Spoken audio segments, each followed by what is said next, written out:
Yo everyone, Wagwan Sandro Chia here and welcome back to the channel. Sunday, so you know it's Boruto review or reaction and review day. So yeah, today we'll be tackling Boruto episode 177. Oh wait, hold on, is that Sanjay Uchiha with the fresh cut? Well, not fresh anymore since I yesterday my trim still. Yeah. So yeah, I got a little cut yesterday. So even though depending on the angle man I look on it, I feel like the lineup kind of lean, kinda. I don't know. Probably just me, maybe. But yo, yeah man, today we'll be tackling Boruto, Black Clover, and Yashahime. So today feels like it's gonna be one of those rare triple upload days. So much to do, and don't get me started on all the other stuff I have to do outside of YouTube. So right now I need some shadow clones. But anyway, yo, if you're new here, be sure to subscribe. We're already past 1,000. We are heading towards that 20,000 mark, hopefully by next year this time, hopefully. So yeah, but anyway, today we continue the aftermath of the Kara actuation arc. Again, based on the preview, this doesn't really seem like it's a reaction worthy episode, but it does seem like it's gonna have things tying back into the manga. So let's see what it has to bring. Thanks for tuning in, and let's get right into it. Monkey Ram Snake.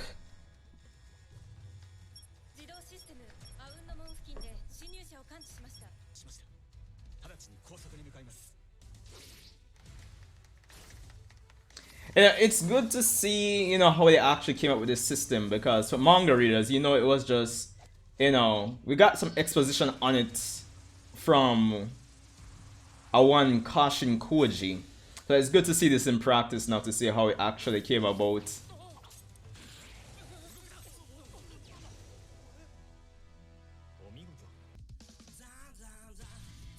Yo, I'm actually a Shokowaki, no!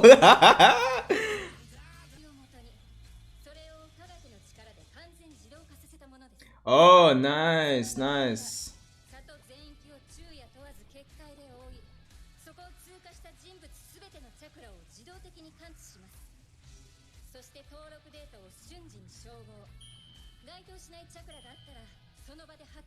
So see there, I didn't know it was a case they were using scientific ninja weapons to automate the system.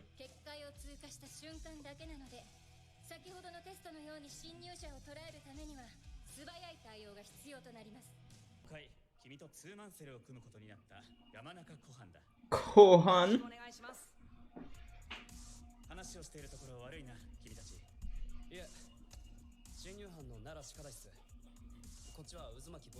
Who doesn't know Boruto? Come on.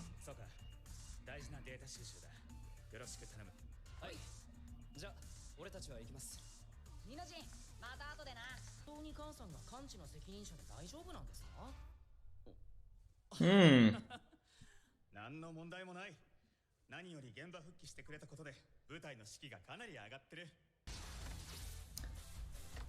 Ah, this is kind of nice, isn't it?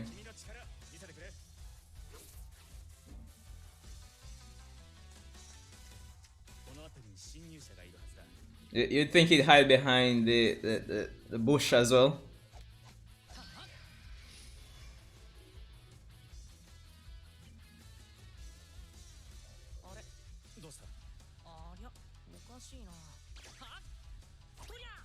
What is he doing?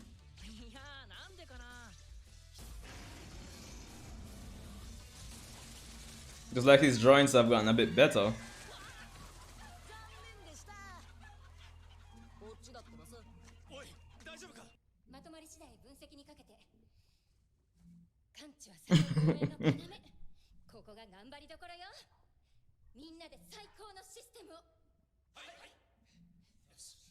It is refreshing to kind of see in these positions though.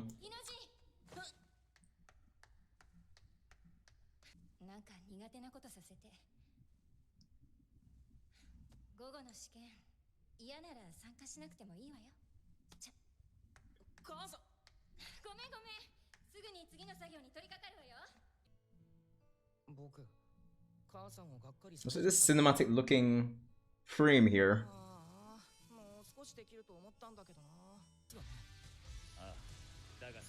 Not gonna lie, I like the visual they use to showcase a chakra and the unregistered chakra. I don't know, just visually pleasing to the eye.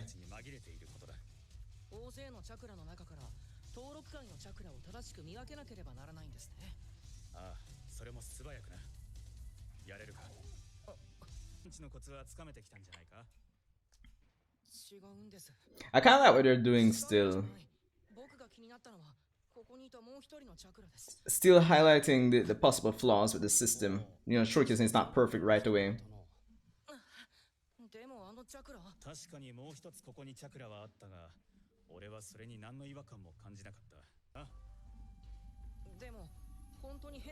Well, I guess the system doesn't really account for persons who can transform and, you know, assume like a similar chakra signature. So that's the thing, no.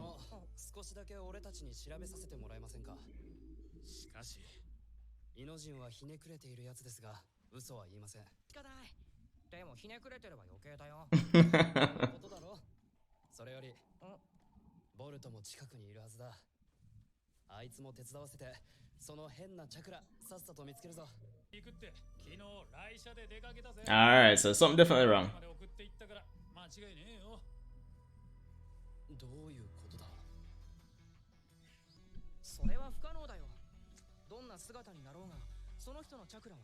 Yeah, but as mentioned, the bar not really account for persons who can probably change their chakra.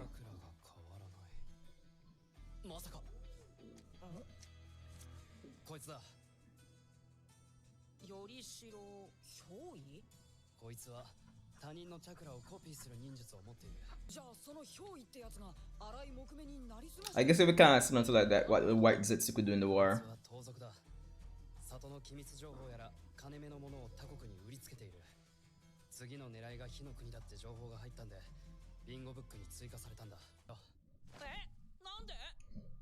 You know, I know this is an episode that's centered on the kids, but the Naruto fan in me is like, yo, all the Papa do, go to Naruto, make him give him a shadow clone, make the shadow clone not even like Tail Beast mode, just QB chakra mode, just regular QB chakra, KCM1, and go with them and send throughout the village. You have to remember KCM1 Naruto, or just Naruto in general, should be the greatest sensory ninja on the planet. KCM1 can sense negative emotions, so it would be a wrap, honestly. Well, then again, negative emotions kind of might be a wide field there. Eh. But I would say it still would be able to help, you see me? But anyway, whatever.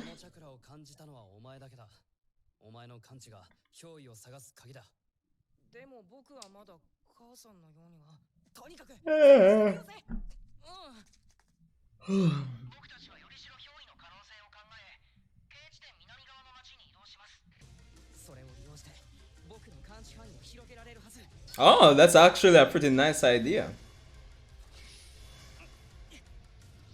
But it's still, imagine it would put pressure on you.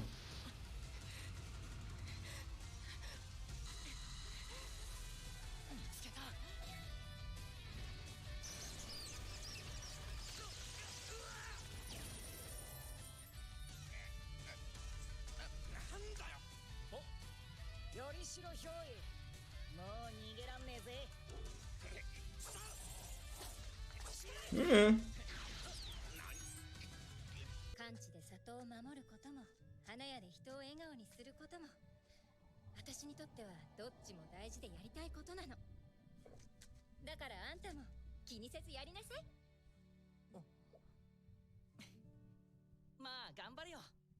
Yo, well, that was episode 177 of the Boruto anime, and I have to say it wasn't bad at all. I definitely preferred last week's episode, to say the least. It was much more interesting to me, but considering what this episode itself had to juggle, I thought it did a pretty decent job.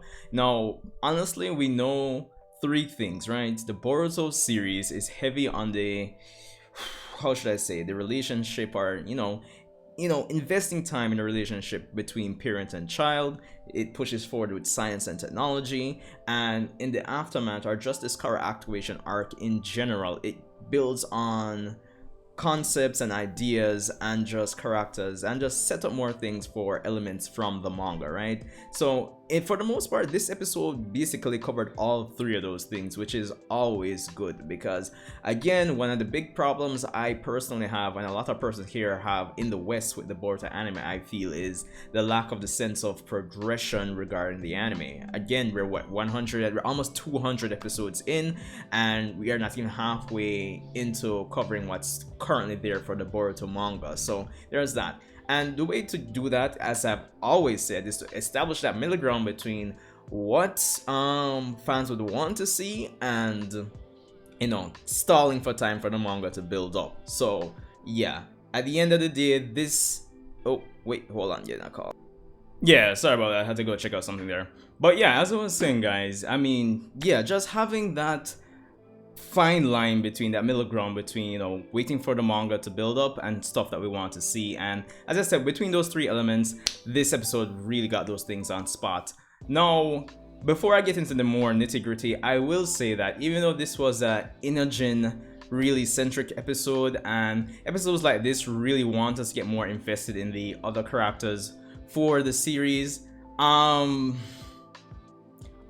say this: until the side characters can be explicitly or, you know, really closely tied to the central plot points, plot elements of the narrative that are taking place in the manga right now, then I don't think persons are going to be as invested in them as they can be.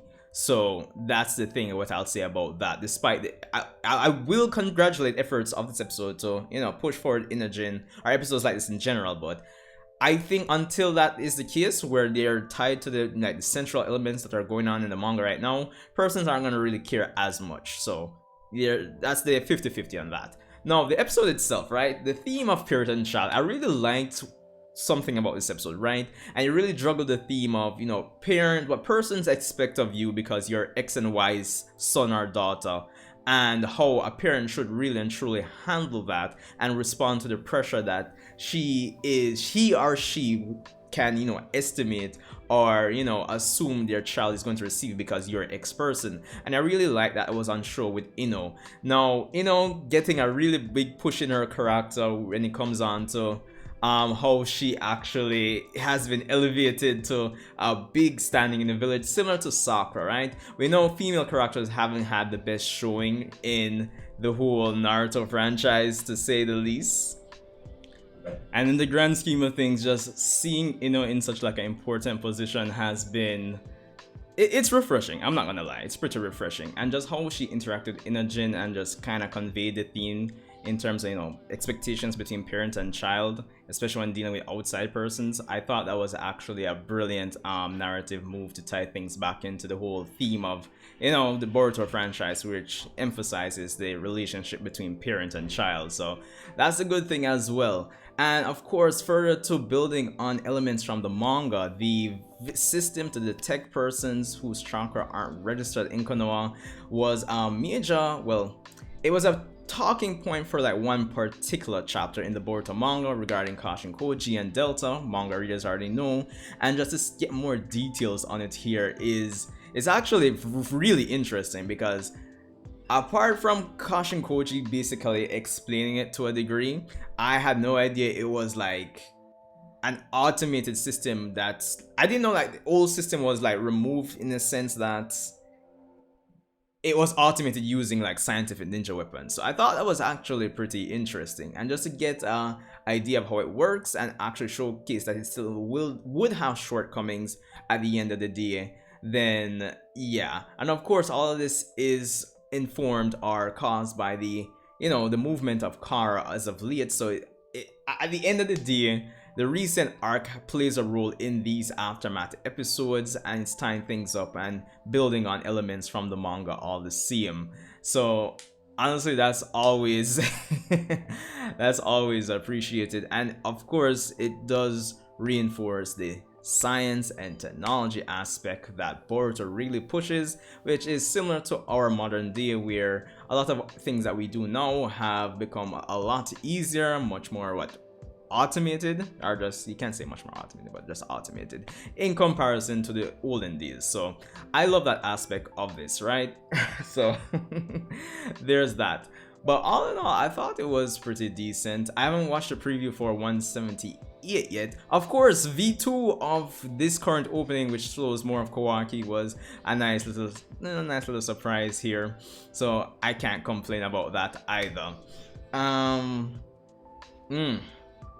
So I'm looking forward to seeing where this goes. Of course, as I said, I'm hoping, as much as we criticize, I hope a lot of these side characters become more relevant within the main narrative of the story in the manga going forward. So at least in retrospect, we can look back at these episodes and say, alright, cool. It was good seeing, you know, these characters get much more development here. They're part of the main story now. Let's go.